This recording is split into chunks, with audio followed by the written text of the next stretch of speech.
Bienvenidos a su programa Derecho Familiar, que como cada semana estamos en esta cita con ustedes para hablar de lo más importante en materia jurídica referido a la familia. Como ustedes recordarán, y hoy venimos a esta cita, en el programa anterior hablamos en esta primera parte de la nueva ley de amparo de los derechos fundamentales del derecho familiar y sobre todo de las garantías. Tuvimos el privilegio, y hoy le doy nuevamente la bienvenida al señor magistrado Francisco Javier Sandoval López, que como ya ustedes lo vieron en el programa anterior, estuvimos hablando de cuestiones fundamentales de la nueva ley de amparo. Señor magistrado, muchas gracias por estar con nosotros y bienvenido a este subprograma Derecho Familiar. Muchas gracias, doctor. Muy amable por la invitación.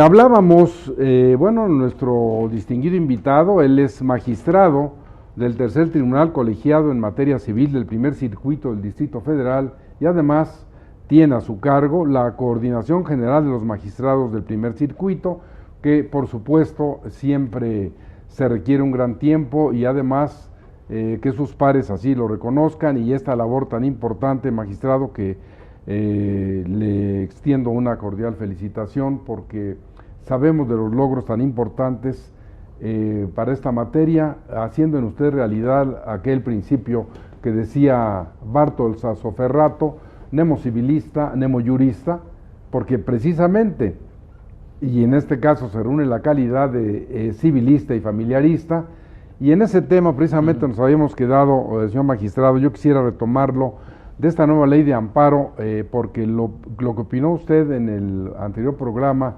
quedó muy prendido en la distinguida teleaudiencia que nos honra viéndonos en su casa. Es esta materia tan álgida sobre las audiencias públicas en cuestiones de derecho familiar, que es una novedad y que es muy importante la opinión de usted dentro de las cuestiones de los colegiados. ¿Cómo se van a realizar? Es decir, ¿son semejantes a las de la primera instancia o qué es lo que se va a ventilar propiamente ahí? Sí, bueno, doctor, entiendo que lo que persigue la ley es que el debate sea a puerta abierta, como sucede en la Suprema Corte de Justicia de la Nación. Comentaba en el programa pasado que sin embargo, la jurisdicción de los tribunales colegiados a veces es menos abstracta que la jurisdicción de la Suprema Corte. En los tribunales colegiados, pues muchas veces, como mencioné en el último programa, a veces tenemos que trabajar sobre problemas que afectan a la intimidad de las personas, ¿no? Comentaba esta situación de muchas veces los abusos que se cometen en contra de los menores, la paternidad, una serie de situaciones que probablemente las personas preferirían que quedara en la intimidad, pero que sin embargo al abrirse la puerta se pierde esa posibilidad. Tenemos alguna duda de que inclusive estas deliberaciones a puerta abierta no puedan en un momento dado terminar afectando el derecho a la secrecía, a la intimidad que tienen las personas, de un lado. De otro, también existen los problemas en la materia penal. Y aquí, definitivamente los tribunales colegiados a veces no resuelven asuntos, dijéramos, tan ventilados en los medios como lo hace la Suprema Corte, ¿no? Y en ocasiones inclusive resuelven asuntos que comprometen su integridad física. Supongamos en un tribunal del orden penal en donde se está discutiendo el asunto del hijo de un conocido narcotraficante, y tiene usted en la audiencia presente a los sicarios del padre, ¿no? Y frente a ellos tendrá usted que oponerse a lo mejor al proyecto de su compañero que propone una libertad, ¿no? Entonces, todas esta serie de situaciones que por un lado pueden llevar a comprometer la integridad del personal judicial, y que de otro lado también pueden llegar a afectar la intimidad de las personas, lo que además resulta más delicado, más grave, es lo que nos hace pensar que esta disposición tan abierta de que todas las deliberaciones serán a puerta abierta no es la más favorable en tratándose de los tribunales colegiados. Sin embargo, ahí está. Parece que esta es una conquista del gremio de abogados que lo que quiere es ver cómo se pronuncia el magistrado dentro de la sesión. Y aquí, bueno, pues el legislador decidió que el interés de los abogados pues derrota a la intimidad de las personas, ¿no? Y sobre eso pues tenemos esta nueva disposición y tendremos que aplicarla. Tal vez estamos pensando en garantizar de la mejor manera posible la intimidad de las personas, pero no será tan fácil, ¿no? Bueno, esa es una parte muy delicada que usted atinadamente y sobre todo como producto de la experiencia dice esto no es conveniente. Yo un poco me saldría de esto, señor magistrado, porque hay que aprovechar su presencia, sus conocimientos, para que nos dijera, si le parece, así brevemente, algo que nunca hemos tratado en el programa de Derecho Familiar, ya empezamos el 5º año de este programa, es que a veces damos por supuesto o por ciertos algunas cuestiones que a fuerza de repetirse, decimos todo el mundo lo conoce, pero si le parecería, nos gustaría escuchar ¿qué es un tribunal colegiado? Me salí un poco de eso, pero claro, es importante porque, mire, mucha de la audiencia que tengo el privilegio que esté con nosotros y que me escriben correos electrónicos, yo tengo una parte del programa que es una vez al mes, doy una consultoría jurídica y doy respuestas a todo lo que ellos nos van planteando. Claro. Esto es importante porque ustedes son un peldaño último antes de llegar a la propia corte. Entonces es muy importante, es trascendente que la gente sepa el papel histórico que ustedes hacen en las resoluciones y ahora en la nueva ley de amparo. Claro. Bueno, el tribunal colegiado es un tribunal federal terminal porque salvo cuestiones de constitucionalidad de leyes o inclusive de convencionalidad, el tribunal termina resolviendo en última instancia. Por ejemplo, ustedes son como una pequeña, vamos a hablar de derecho familiar, Suprema Corte. De hecho, ejercemos una jurisdicción que antes ejercía la Suprema Corte de Justicia. Todos estos problemas de legalidad hasta 1988 los resolvían las salas de la Suprema Corte de Justicia de la Nación, pero la saturación de trabajo hizo imposible que el alto tribunal resolviera los miles de amparos que se presentan. Entonces se ocupó esta figura de los tribunales colegiados para remitir todas estas cuestiones de legalidad y nos convertimos en órganos terminales en materia de legalidad, ¿no? Que eso es importantísimo, porque ya no es estar repitiendo el amparo, ustedes tienen ya una verdad histórica, jurídica última, o todavía sobre eso se puede estar. Bueno, fíjese que una de las cosas interesantes de la nueva ley de amparo es que trata de acabar con una práctica viciada en la que incurrían algunos tribunales, no todos, inclusive no la mayoría, sino solo unos cuantos, de estar otorgando amparos para efectos. Y estos amparos para efectos lo único que generaban era dilación en la solución final. No, perdone, pero yo le tengo que preguntar y como le dije antes, tengo que aprovechar eso. Esta es una fórmula que la presunción juris tantum es que todo el mundo sabe, entonces salvo prueba en contrario, yo le pediría a fuerza ser reiterativo. ¿Qué quiere decir amparo para efectos? ¿Efectos de qué? Sí. Bueno, es muy simple lo que le pregunto, ¿no? Pero mire, la distinguida teleaudiencia lo agradece siempre. Claro. Normalmente cuando se concede, es una característica de la sentencia concesoria, de la sentencia protectora, no de las que niegan o de las que sobreseen. Pero cuando se concede, bueno, tiene alguna consecuencia. La sentencia tiene alguna consecuencia. En el ámbito civil, ordinariamente es que la autoridad responsable deje sin efecto su sentencia reclamada y dicte una nueva, ajustándose a los lineamientos que le da el tribunal. ¿Por qué?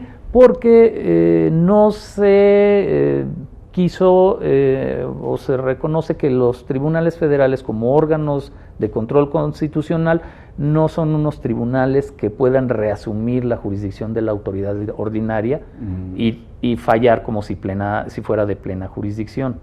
Entonces, existe un reenvío entre el Tribunal Federal y la autoridad del fuero común. Y este reenvío, esta consecuencia es lo que se conoce como los efectos del amparo. ¿Y ustedes ordenan? Dependiendo de las consecuencias serán los efectos que tendrá la sentencia. Pero varios tribunales colegiados incurrían en una práctica de resolver un asunto y mandarlo para efectos. Cumplía la autoridad, se volvía a promover un nuevo amparo, volvía a caer en el mismo tribunal y volvían a conceder para efectos, ahora por otro motivo, ¿no? Vamos, en el primer caso... alargar sí, esto. Exactamente, por un problema de legitimación, luego por un problema de pruebas, luego... Y así se la llevaban y hubo casos escandalosos donde al final del día había 7, 8 o 9 amparos para efectos y una demora de varios años en la solución final del asunto. Lo que hace la nueva ley de amparo es decir, no, mira, tribunal, no te vayas amparo por amparo para resolver las cuestiones de procedimiento, resuélvelas todas desde la primera sentencia. ¿Por qué? Porque hay veces que no se puede prescindir del amparo para efectos. Pero ahora será excepcional. Ahora, sin embargo, se trata de concentrar en un solo amparo para efectos, ¿no? Todos los vicios del procedimiento, purgarlos y que para la siguiente ocasión quede ya en estado de resolución. ¿Usted le parece que esa es una reforma importante? Es de las cosas más interesantes, de los avances más importantes de la ley, que también quiero aquí destacar, ya era un criterio judicial. Ya muchos tribunales no andaban perdiendo el tiempo en amparos para efectos. Me consta de varios compañeros que se oponían vehementemente a otorgar este tipo de amparos para efectos. Pero, sin embargo, había algunos que todavía eran de ese criterio. Entonces, la ley de amparo le cierra la puerta a estos órganos jurisdiccionales, a estos magistrados, para que puedan estar perdiendo el tiempo en cosas de esas. Sin embargo, en cuanto a los plazos, la ley introduce cierta lentitud, cierto tortuguismo, porque ahora, por ejemplo, con el amparo adhesivo, pudiendo haber permitido o establecido que el término para el amparo adhesivo corriera a partir del emplazamiento al tercero interesado, como se le llama ahora, no lo pone a partir de la admisión de la demanda. Entonces, aquí se va a generar un problema. Mire, muchos tribunales... ¿Qué le parece, señor magistrado? Porque también yo creo que es muy importante que hagamos un pequeño corte y retomamos esto porque siento que es muy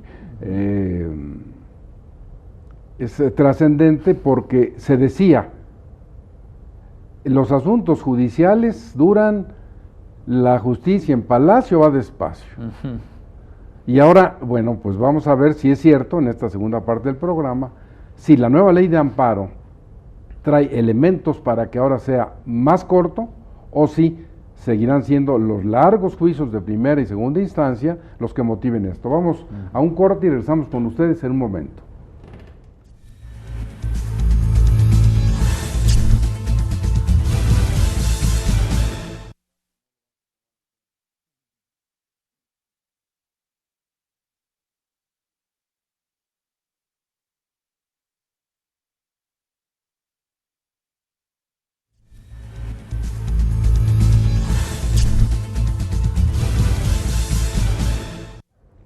Si usted acaba de sintonizar el canal judicial, recuerde que en este programa Derecho Familiar tenemos la visita del distinguido magistrado del tercer tribunal colegiado, Francisco Javier Sandoval López, quien en el programa anterior estuvo con nosotros hablando de cuestiones fundamentales de la nueva ley de amparo, y hoy estamos enfocando esto precisamente a seguir en esa hipótesis, en esos diferentes supuestos, para que usted allá en su hogar sepa, conozca más en detalle esta nueva ley de amparo que entró en vigor el 1 de abril del año 2013.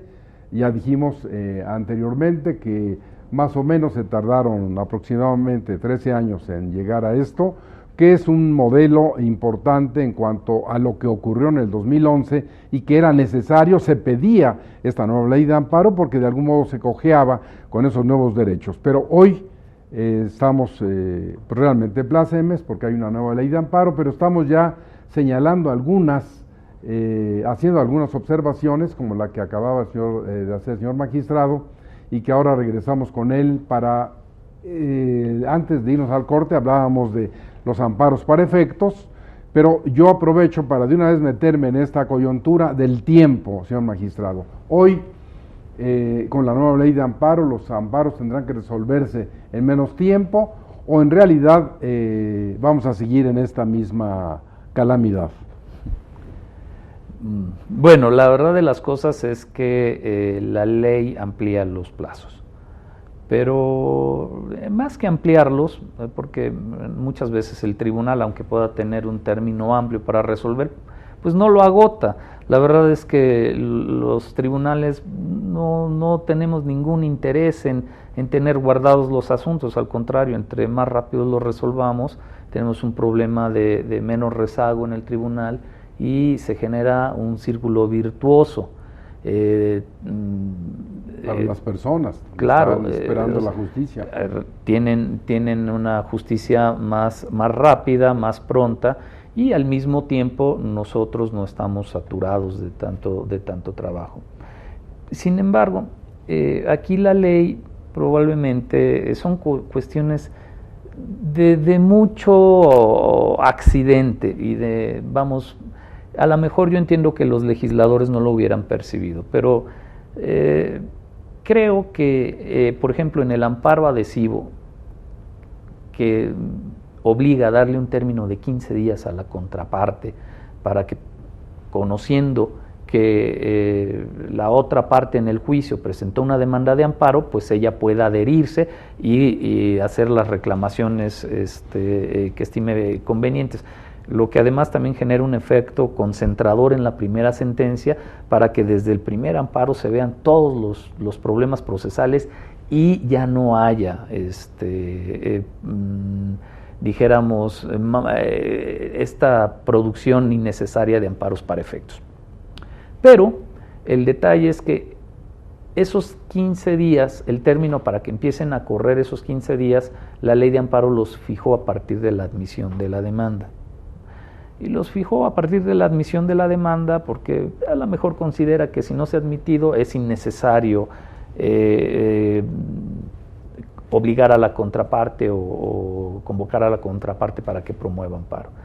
El detalle es que la gran mayoría de los asuntos, por ejemplo, en los tribunales civiles del primer circuito, se fallaban en menos de 15 días. Un porcentaje muy alto. Yo por lo pronto le podría citar de algunas estadísticas del cuarto tribunal colegiado en materia civil, en donde estuve anteriormente, en donde el 80% de los amparos se fallaban en menos de 15 días. Y a 28 días estaba fallado el 90 y tantos por ciento, casi el 98% de los asuntos. Solo un 2% de los asuntos se fallaban después de ese tiempo. Obviamente, en la medida en que ahora nos obligan a darle 15 días a la contraparte para que, a partir de la admisión de la demanda, para que pueda presentar la demanda, va a haber que sumarles a estos plazos esos 15 días. Creo que se podía haber contado el término a partir del emplazamiento, que sucede muchas veces con anterioridad a que llegue la demanda al tribunal. Como se sabe, aquí hay un procedimiento en el que el amparo directo comienza ante la autoridad responsable, quien es la que emplaza al tercero interesado, y a veces varios días o hasta semanas después llega la demanda al juicio del juicio al tribunal colegiado. Se podía haber aprovechado, no se hizo lamentablemente, y bueno, esto va a generar un poco de tortudismo. De otra parte, se amplían, se duplican los términos para producir el informe justificado. Se van de 5 a 10 días. O sea, en general vemos que los términos se ampliaron en la ley de amparo, y esto necesariamente va a generar que los juicios sean más lentos, ¿no?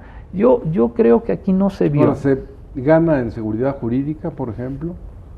¿Cuál puede ser la ratio juris de aumentar el plazo? Bueno, yo creo que ya había seguridad jurídica en el sistema anterior y se había alcanzado un nivel de resolución relativamente rápido. Como le digo, algunas son inquietudes y peticiones de los abogados, ¿no? Es una ley donde los abogados, el gremio de abogados dejó sentir su presencia y se le otorgaron muchas concesiones.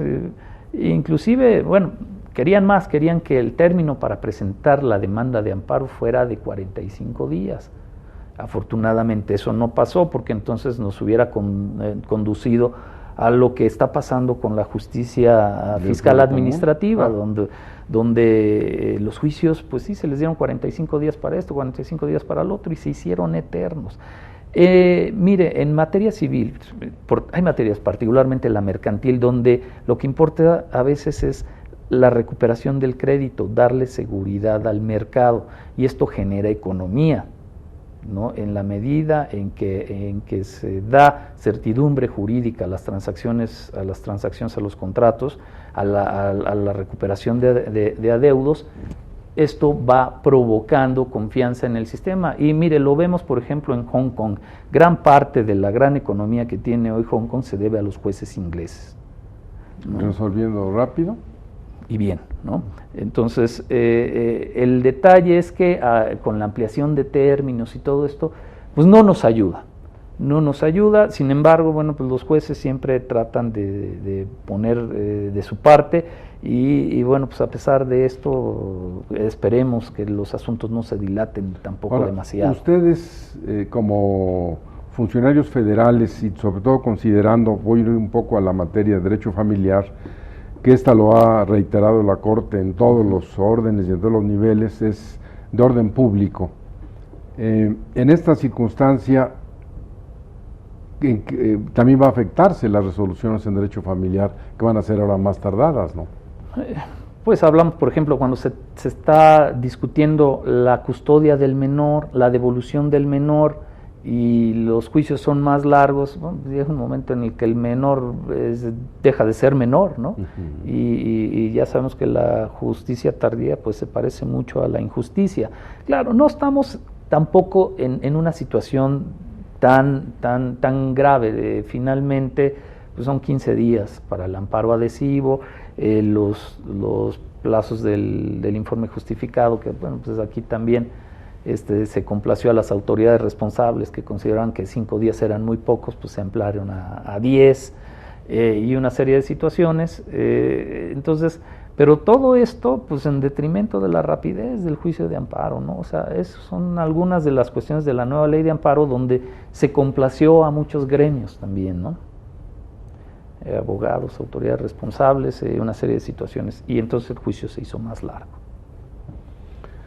Pues como ustedes se darán cuenta, y como antes se los habíamos prometido, tocar el tema de la nueva ley de amparo es difícil, hay que hacerlo con expertos, como en el caso concreto hemos escuchado al magistrado Sandoval López, cómo nos va explicando, nos va adentrando en todos estos temas tan importantes. Quizá yo volvería con él para reiterarle desde el punto de vista del derecho familiar hasta dónde los colegiados en esta materia civil, que bueno, yo soy un partidario de esta autonomía y la naturaleza jurídica del derecho familiar, pero casi por hábito, por tradición, siempre se habla de estas cuestiones civiles, pero muchos de los asuntos tan importantes que resuelve la primera sala, de la Corte, y muchos de los que ustedes resuelven, pues son en esencia de derecho familiar. Entonces aquí hay un punto que a mí me gustaría tocar con usted respecto a algo que resolvió recientemente la primera sala sobre esa figura del divorcio encausado en materia de derecho familiar, donde ahora finalmente, inclusive en el informe de labores de diciembre del año pasado, se señaló que, haciendo un estudio de las resoluciones, los decretos, etcétera, que sí es apelable ante la cuestión esta que resolvió la legislatura número 5 del Distrito Federal, con una norma que yo siento que es aberrante y que es una vergüenza para a los abogados, y esto tenemos siempre que airearlo, que se haya dado una prohibición de apelar, porque eso no es jurídico. Sí, bueno, es que realmente aquí se quiso privilegiar la voluntad de las partes. Hay, dijéramos que dos sistemas, ¿no? Para resolver los divorcios, ¿no? Uno que privilegia la voluntad, la autonomía de la voluntad, y en esa línea, bueno, entre más rápido se resuelve el divorcio es mejor, y el otro que trata de conservar la unidad de la familia, ¿no? Entonces, entiendo que la Asamblea de Representantes del Distrito Federal, con base en esa idea y de aplicarlo, es que descarta toda posibilidad de apelación de esta decisión de divorcio. Sin embargo, queda el amparo. Y también aquí con la situación de que no se puede contender, porque salvo excepciones procesales no se admite ningún otro tipo de excepciones en el procedimiento nuevo de divorcio, bueno, según la denominación que le da la Corte ahora, sin expresión de causa, un poco haciendo énfasis en que pues, los divorcios siempre tienen una causa. Que no se confiese en el juicio, pues es diferente, pero desde luego que siempre hay algo que mueve al cónyuge a quererse divorciar, ya sea a uno o a los dos. Y bueno, pues sobre esta situación es que la Corte finalmente dice, bueno, pero que las cuestiones inherentes a las consecuencias inherentes al divorcio, porque bueno, cuando ya se divorcian los cónyuges todavía quedan aspectos pendientes de qué resolver, como son la custodia de los menores, como son los alimentos, la liquidación de la sociedad conyugal, etcétera, muchas cosas. Bueno, esto que ya sea apelable, ¿no? Parece que es una decisión muy acertada de la Corte, me parece razonable, y bueno, pues seguiremos trabajando sobre esta nueva figura jurídica, ¿no? Bueno, pues realmente, magistrado, esta cuestión de la nueva ley de amparo nos ha dado para poder en un momento dado ilustrar el conocimiento, la experiencia de quienes siempre con una gran lealtad están viendo el programa de Derecho Familiar, y que les llevamos, como les he dicho y se los he reiterado, el conocimiento de vanguardia, lo más trascendente, lo más importante que se va dando en estas diferentes materias, y así hemos tenido el privilegio de que en 2 programas podamos escuchar toda la gama de conocimientos del magistrado Sandoval López. Y ahora yo quisiera retomar algunas cuestiones de esta nueva ley de amparo, en que usted ya antes lo señaló y que creo que a la distinguida teleaudiencia le puede resultar muy interesante. El tema de esto que fue tan discutido, igual que usted bien lo dice, se obsequió a determinados grupos, digamos que no es una ley negociada así al 100%, pero es evidente que tiene unas cuestiones, pues que ahora veremos en el tiempo sus resultados, pero la suspensión, ¿viola o no la Constitución? Sí, bueno, es uno de los aspectos más controversiales, porque de un lado pretende presentar un perfil muy garantista, aparentemente quitar requisitos y ampliar hipótesis de concesión de la medida cautelar, pero de otro aumenta las causas de interés público por virtud de las cuales se debe denegar la suspensión. Pero sí existe la suspensión. Existe la suspensión. ¿A criterio de ustedes o de la ley? Limita más el criterio. Ese es el problema. Vamos al caso de la materia familiar, ¿no? Hay aspectos, por ejemplo, en las concesiones en situación de medios electrónicos que se han quejado porque ya no va a proceder la suspensión, pero como es un programa de derecho familiar, me quiero concentrar en estas. Dice el nuevo artículo que regula las causales de interés público que obligan al juez a negar la suspensión, que se negará, por ejemplo, cuando se afecte psicológicamente a los menores o cuando se trate de alimentos.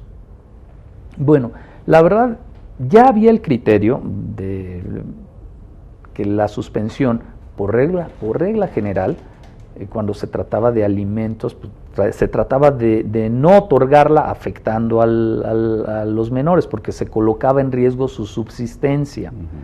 Sin embargo, hay también casos de abuso en estas demandas de alimentos. Le platico este caso en donde se presenta una demanda de alimentos en contra de una persona, el juez sin mayor reflexión otorga la medida y ordena que se le retenga a esta persona el 35-40% de su sueldo por concepto de alimentos.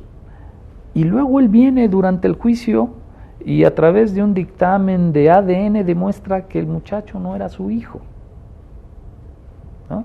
Bueno, en estos casos ya por virtud de esta disposición, de todas maneras, el juez no va a poderle otorgar la suspensión, ¿no? ¿Qué sucedía? Que anteriormente quedaba al prudente arbitrio y evaluación del juez decidir cuándo sí concedía la suspensión y cuándo no. Entonces, dependiendo de las pruebas que se allegaran al juicio, del material de convictivo, el juez decía, a ver, mira, aquí juez común, a lo mejor abusaste al otorgar la medida porque no hay elementos que permitan suponer un entroncamiento entre esta persona. Ahora no.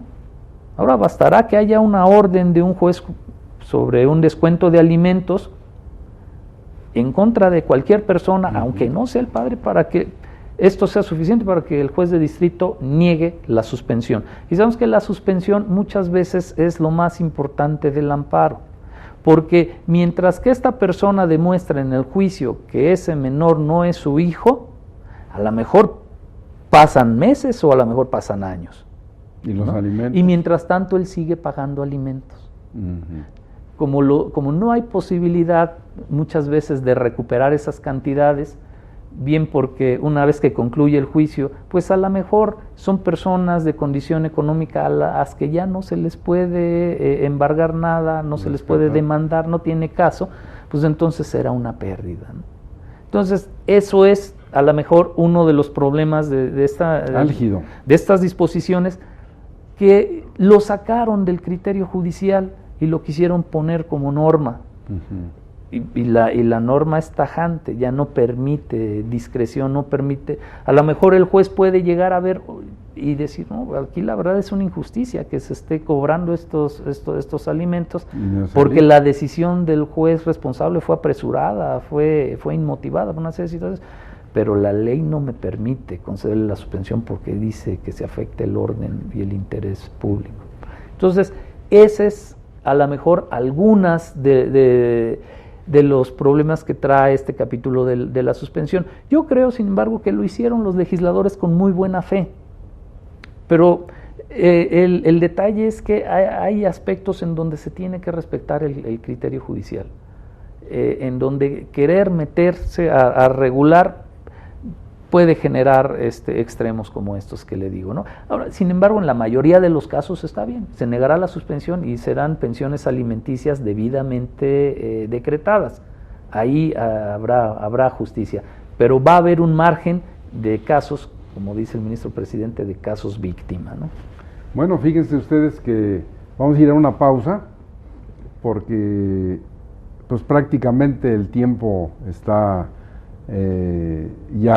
cobrando su factura, pero no le cambie porque vamos a regresar para hacer una síntesis, un resumen de todo lo que le hemos señalado respecto a esta nueva ley de amparo. Y antes voy a regresar un poco con esto de la suspensión, porque creo que es un tema que todavía tiene por ahí algunas cuestiones de yo escuchaba de las concesiones de servicio público al Estado, etcétera, que en esos en ningún supuesto podrá proceder la suspensión, pero vamos a un corte y regresamos con ustedes en un momento.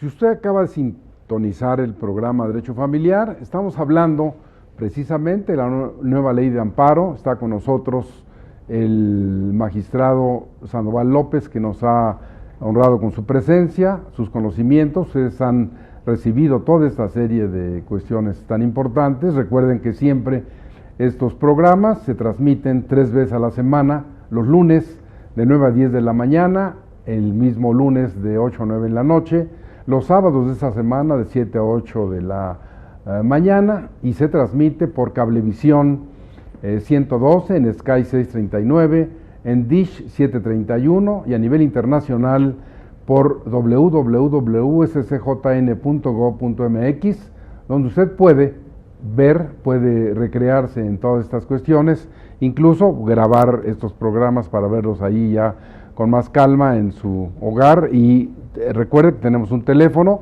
el 56 39 22 35, donde usted puede llamar para preguntarnos, para consultarnos. Recuerde que siempre tenemos el programa de la consultoría jurídica y que siempre estamos repitiendo que porque ustedes nos ven, este programa es una realidad. Muchas gracias por recibirnos en su hogar. Y ahora, en esta última parte del programa, yo le pediría al señor magistrado Sandoval López si le parece bien que tocáramos este aspecto de los derechos humanos fundamentales, que es tan importante con esta cuestión de la nueva ley de amparo. Sí, cómo no, doctor. Bueno, realmente aprovecho para contestar también alguna pregunta que me había hecho con antelación sobre la preparación de los jueces para tratar estos temas. Mire, y realmente mientras el amparo se orientaba a resolver derechos fundamentales de primera generación, libertades, los jueces mantuvieron un estándar de preparación y de capacitación muy adecuado y muy eficiente. El detalle de la reforma del 2011, la reforma constitucional de 2011 en derechos humanos, es que permite judicializar, llevar a decisión judicial, a litigio, la aplicación de los derechos de tercera generación o derechos programáticos. Estos derechos programáticos, como el derecho a la salud, a la vivienda, al medio ambiente, en fin, una serie de situaciones, anteriormente eran objeto de programas, en ocasiones asistenciales, programas estatales, y quedaba bajo la responsabilidad de cada Congreso o Ejecutivo regularlos, ¿no? La Asamblea de Representantes del Distrito Federal hizo una labor muy activa legislando el seguro de desempleo, la pensión para adultos mayores, la pensión para mujeres, madres solteras, etcétera. Bien, pero al final el desempeño de estos programas antes de la reforma del 2011 quedaba de alguna manera dentro del marco de decisión y de aplicación de los poderes políticos, decimos concretamente legislativo y ejecutivo. No era posible llevarlos a decisión judicial. Sin embargo, a partir de la reforma del 2011 en derechos humanos, ya se puede llevar ante un juez el mal desempeño de estos programas. Y entonces hemos visto que se presentan demandas para atender diversas situaciones de necesidad social. Y aquí voy a responder esta pregunta de qué tan preparados son los jueces en esta materia. Mire, la verdad es que nos tomó por sorpresa.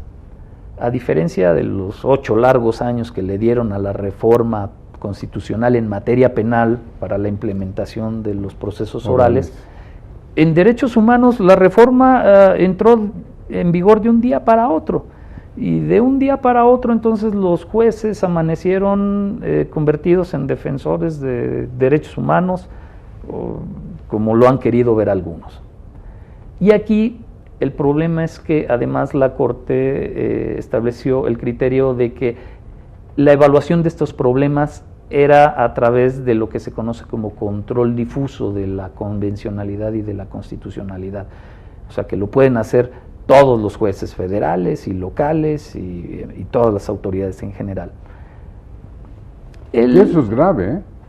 Mire, digo, yo que no sé ver de esa materia lo veo con preocupación. Creo que no se vio con detenimiento que esta es una teoría que proviene del derecho alemán. También la implementaron los españoles y algunos países más. Pero en el derecho alemán estos problemas se analizan en un control de constitucionalidad concentrado. Ellos tienen un tribunal de constitucionalidad que ve estas cosas. Que nosotros no tenemos. Bueno, o fue un paso en el camino contrario, porque por un lado habíamos venido trabajando mucho y se hablaba mucho de que la Suprema Corte era un tribunal constitucional. Pero sin embargo, ahora estas cuestiones se dispersan a todos los jueces de la República, federales y locales, y le digo que tan solo a lo que le llamamos control concentrado lo ejercemos 1.198 jueces y magistrados, pero aparte lo que van a venir a decidir los jueces locales. Ya hemos empezado a ver las consecuencias de estas decisiones. No te interrumpa, hay un juez, vamos a suponer un juez de San Luis Río Colorado, dice: yo no lo voy a aplicar o yo lo voy a aplicar. ¿Qué va a pasar? ¿Cuál es el nivel? Mire, ese es el gran problema del control difuso y por lo que durante muchos años varios tratadistas, gente que sabía mucho de estos temas, Carrillo Flores, Martínez Báez, Gavino Fraga, durante el juicio, durante el siglo pasado, discutieron mucho sobre esta situación y llegaron a la conclusión de que el control difuso es muy anárquico, es muy disperso y de que sobre todo no todas las autoridades ni todos los jueces están preparados para ejercerlo. Y aquí, y no rehuyo la pregunta que me había hecho creo en el programa pasado, ¿estamos los jueces preparados, los jueces federales, para enfrentar este tipo de decisiones? Mire, la respuesta es algunos sí y otros no.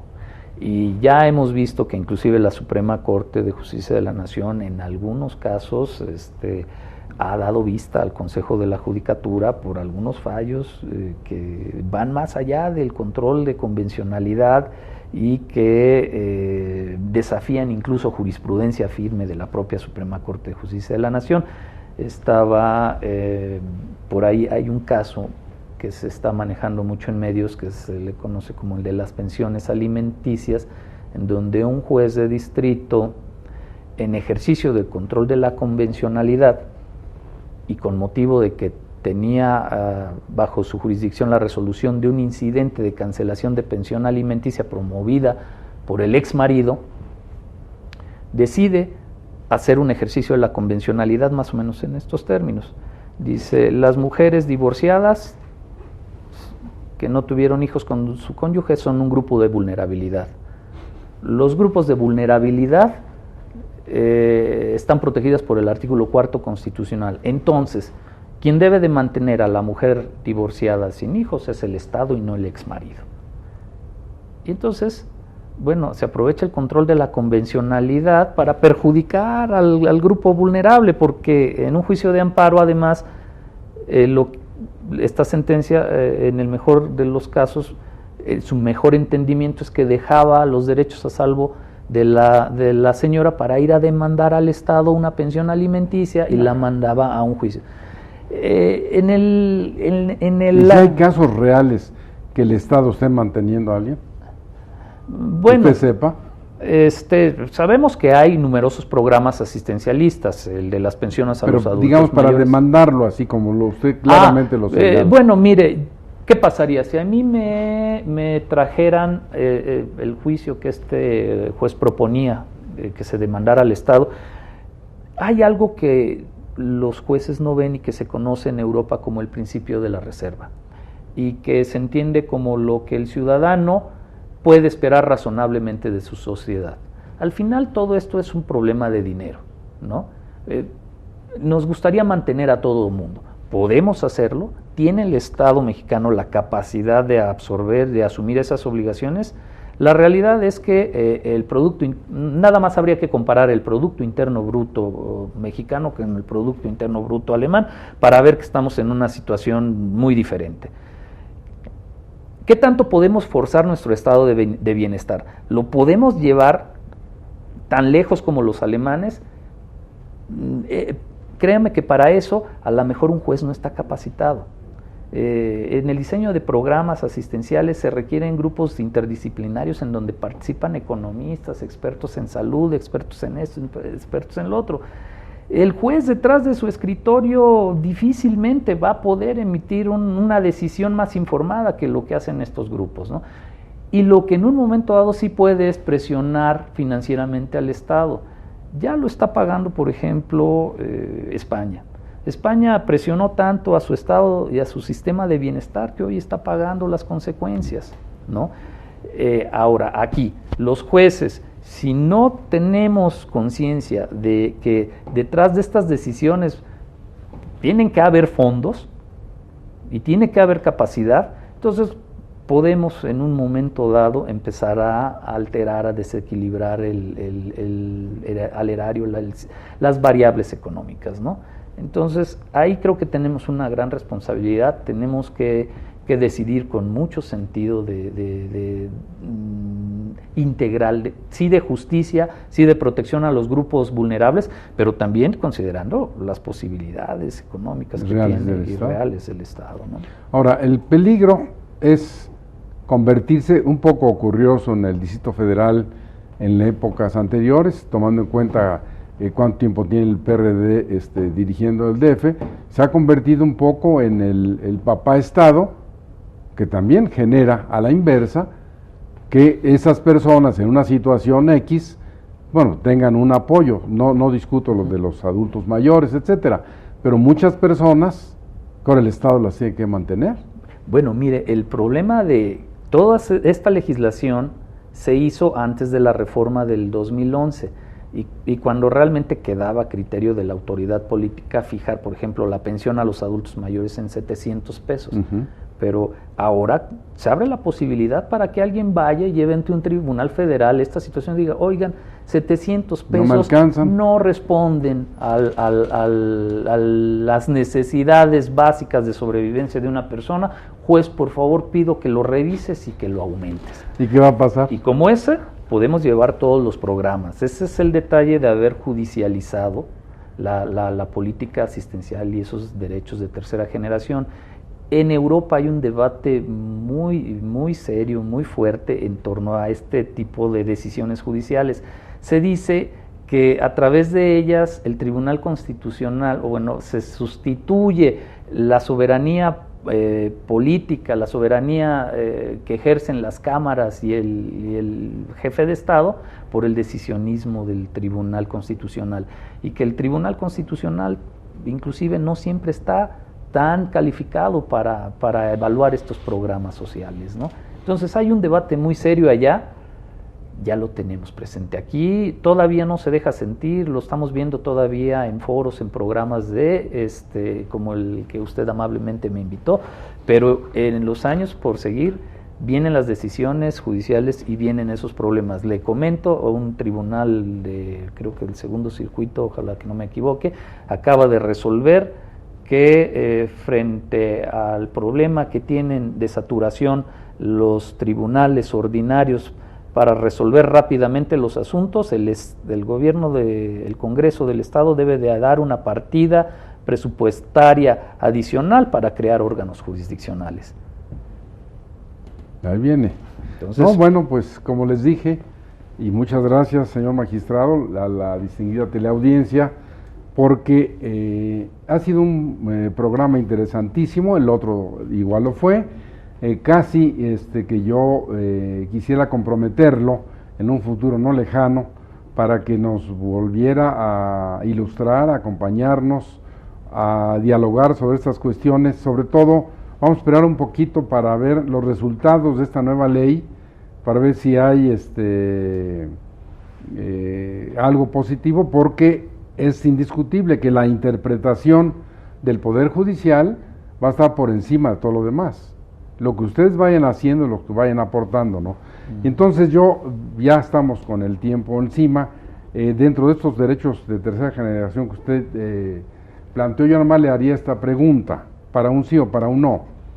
Los derechos humanos, con todos estos enfoques, la nueva ley de amparo, etcétera, tienen la misma dimensión para víctimas y delincuentes.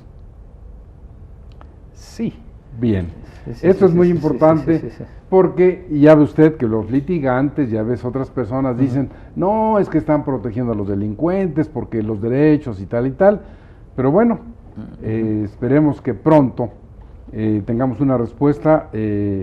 Le reitero mi agradecimiento, señor magistrado. Si quiere usted decirle algo a la distinguida teleaudiencia que nos hizo el favor de recibirnos en su casa, pues ellos estarán muy contentos de que haya este diálogo con usted. Claro, sí, bueno, miren, son tiempos muy interesantes de un reto muy importante para el Poder Judicial, porque frente a estas legislaciones tenemos mucho que interpretar. Yo confío en que la gran mayoría de los compañeros está calificado para sacar adelante esta situación, nos ayudaría en algunas situaciones de claridad legislativa, pero pues yo me muestro optimista. Creo que el Poder Judicial al final del día sabrá sacar con responsabilidad este gran reto, difícil por todas las cosas que hemos comentado y otras más que probablemente no hay tiempo ahora de mencionarlas, pero el reto es importante, es fuerte.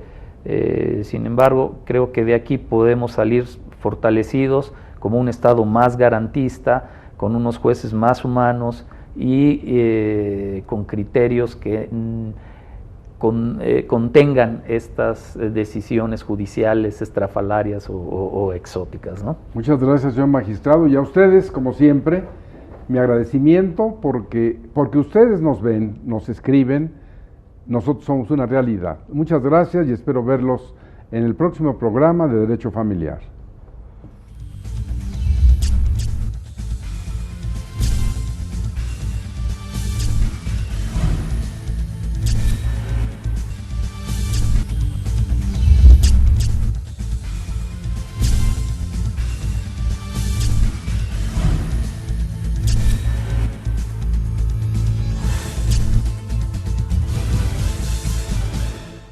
Sí.